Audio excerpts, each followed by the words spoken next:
Les amis, la France, Air France, qui paie 500 millions de francs par jour, veut retourner dans l'AES, plus précisément à Bamako, au Mali. Pour ceux qui ne savent pas, il y a de cela quelque temps, lorsque la crise entre les pays de l'AES et la France avait éclaté, Air France, à un certain moment, a jugé bon de ne plus desservir ces pays-là. Il y avait eu des communiqués pour dire on cesse pour une durée. Ils sont revenus, il y avait eu d'autres communiqués, le Mali a aussi réagi, ainsi de suite. Il y avait un style de ping-pong sur le plan épistolaire à un certain moment. Et pour finir, Air France ne dessert plus ces pays-là. Pour le Mali avait dit « je n'en veux plus ». Pour le Burkina avait dit « je n'en veux plus ». Pour le Niger avait dit « je n'en veux plus ». Ces trois pays n'acceptent pas que Air France atterrisse encore là-bas. Du moins, Air France avait décidé itself de ne plus atterrir dans ces pays-là, de ne plus desservir cette destination-là.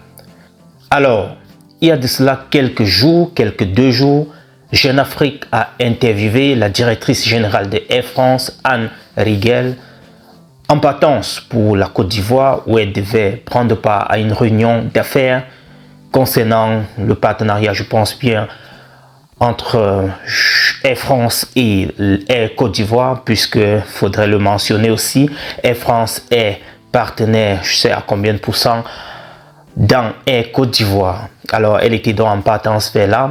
Et elle a mentionné le fait que ce serait nécessaire de recommencer, je paraphrase, de recommencer à desservir ces différentes destinations-là, c'est-à-dire les pays de l'AES.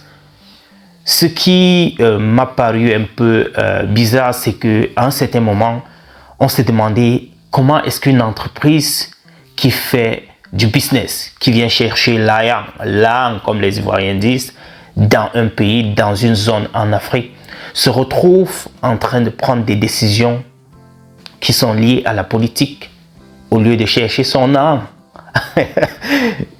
En tout cas, moi je sais que quand quelqu'un cherche du business, quand une entreprise est là pour son profit, elle ne s'amuse pas. Elle ne peut pas prendre des décisions à la va-vite comme ça, ou bien sans mesurer les conséquences. Il faudrait rappeler quand même que la destination Afrique, c'est une grosse destination. Ça paye. C'est pour ça que vous voyez aussi le prix des billets d'avion en destination du Cameroun, du Burkina, du Mali, de la Côte d'Ivoire sont toujours exorbitants. Les prix sont hike. Et ce n'est pas pour rien. C'est parce qu'on sait qu'il y a la demande. Et c'est pour ça que les gars, ils vissent un peu vers le haut. Ils vissent les prix vers le haut. Vous voyez, 1000 euros, 1200, 1400, 1500. Ça va très fort de ce côté. Et quand une entreprise s'amuse à lâcher un gros butin comme ça, pour des raisons, voilà, je dirais politiques, alors ce n'est que cette compagnie-là qui peut perdre, étant donné que maintenant la concurrence est rude. Ces pays-là qui ne pouvaient plus être, du moins, dont les ressortissants ne pouvaient plus arriver dans leur pays à travers, en utilisant Air France, ont trouvé d'autres moyens pour pallier à ces difficultés-là. Alors, d'autres concurrents sont venus sur le terrain, ils occupent l'espace, la nature horaire du vide, ils occupent l'espace step by step. Et c'est comme ça que Air France est en train de voir son périmètre, son secteur, qui était presque, je pourrais dire, acquis, est en train de s'émietter comme ça là à d'autres concurrents. Raison pour laquelle, voilà, je peux comprendre que la directrice générale dise que il faudrait qu'on puisse retourner dans notre secteur pour pouvoir faire nos différentes dessertes. Mais la question qui mérite d'être posée ici, c'est que est-ce que les dirigeants de l'AES vont accepter ça comme ça? Est-ce que les dirigeants de l'AES, Mali, Burkina, le Niger, est-ce qu'ils vont accepter comme ça? Je dois signaler aussi que, si je ne me trompe pas, le président burkinabé, le président de la transition, autant pour moi, Ibrahim Traoré, avait mentionné que pour que quelque chose comme ça puisse se faire, il faudrait d'abord que la Côte d'Ivoire, non pas la Côte d'Ivoire, le Burkina puisse recevoir la levée, n'est-ce pas, qui mettait le Burkina Faso dans une zone rouge. Il faudrait rappeler que le Burkina se trouve dans une zone rouge placée par la France, c'est-à-dire une zone, comme vous dites, zone à risque. Vous connaissez les périodes de Corona, on disait voilà les zones à risque, voilà les zones rouges, faudrait pas voyager là, faudrait pas aller ici, c'est à risque. Alors, actuellement, le Burkina est dans une zone comme ça, placée par la France. Les ressortissants français ne peuvent pas y aller.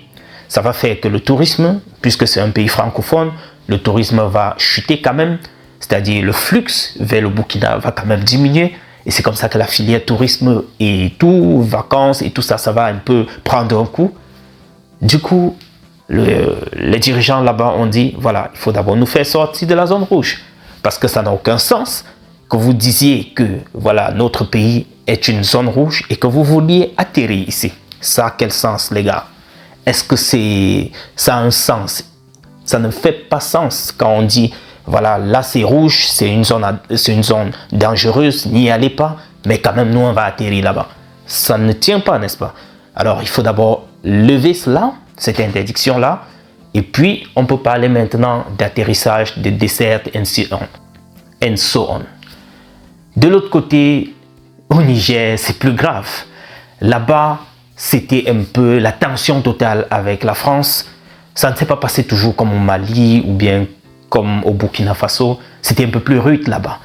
Il y avait un moment, je pense que l'ambassadeur de la France a été bloqué là-bas pour un certain temps. Il y avait des échanges entre le gouvernement français et le gouvernement de transition de ce côté-là. C'était rude.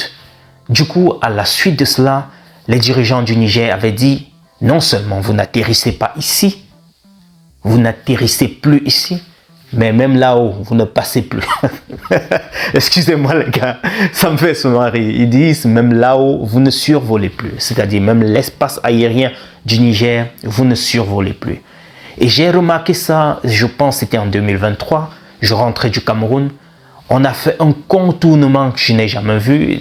Très souvent, quand on prenait Bruxelles, ou bien je ne sais pas quelle compagnie, on passait directement vers le nord du Cameroun, on flanquait comme ça, très souvent, n'est-ce pas? Soit on prenait, si c'est Ethiopian, I don't know, on passait vers la RCA et puis on coupait, c'était plus easy.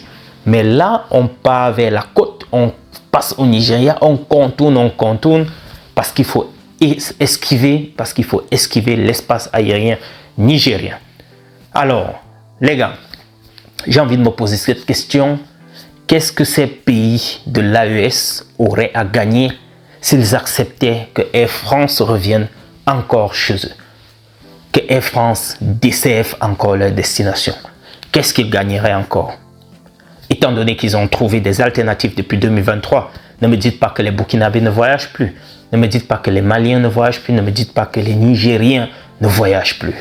Ils ont d'autres solutions. Il y a d'autres compagnies avec d'autres combinaisons qui desservent ces zones-là. Alors, qui a à perdre? Je pense très bien Air France. Parce que 500 millions de francs par jour pour la seule destination Bamako. Bamako au Mali, 500 millions par jour. Dites-vous peut-être que voilà, un vol c'est peut-être 300 places. Si on prend comme ça et que le billet d'avion coûterait 1000 €, ça va faire combien? 300 000 en aller, 300 000 en retour. On nous dit qu'ils font souvent 2 vols par jour, n'est-ce pas? Ça fait presque, je dirais comment, 1 200 000 par jour. Alors, pour dire que voilà, si le vol n'était pas plein, parce que ça c'est le cas où peut-être les vols sont pleins, si le vol n'est pas peut-être plein, on peut avoir les 150 places, 200 places. Cela peut nous ramener quand même à un quota d'environ 600, 700 ou 800 000 € qui avoisine toujours les 500 à 550 millions de francs CFA. Ce qui justifierait quand même ce montant qu'on a avancé. C'est quand même Air France qui paie. C'est quand même près d'1 million de dollars, je vais dire d'euros, que cette compagnie paie par jour. Ce n'est pas rien. Il y a combien de compagnies qui font ce genre de chiffre d'affaires par jour? Je vous rappelle que c'est une seule destination. La directrice générale nous rappelait également dans cette interview qu'ils desservent 37 destinations dans 28 pays. 37 destinations dans 28 pays. Et si seulement dans un seul pays, vous avez demi-million d'euros par jour. Vous vous amusez, je dis bien demi-million, non, demi-milliard de francs CFA, c'est-à-dire presque 1 million d'euros par jour et vous vous amusez à lâcher ça, alors là, il y a danger. Il y a danger. Les gars, dites-moi un peu, qu'est-ce que vous pensez? Qu'est-ce que ce pays gagnerait à accepter que Air France revienne encore desservir le pays? Est-ce qu'ils ont intérêt à accepter cela? Si oui, voilà, pourquoi? Quel est cet intérêt? Sinon, qu'est-ce que vous pensez? Ne vont-ils plus ouvrir? Est-ce que ça ne faciliterait pas la tâche peut-être d'ouvrir l'espace aérien, de permettre l'atterrissage pour, je vais dire ça, décrisper l'atmosphère et faire tomber un peu cette tension entre la France et les pays de l'AES et faciliter peut-être l'échange? I don't know. Je voudrais savoir ce que vous pensez en commentaire. Dites-moi ce que vous pensez les amis, j'ai voulu rapidement partager ceci avec vous. On se retrouve dans la prochaine publication et d'ici à là je dirais take care. Ciao.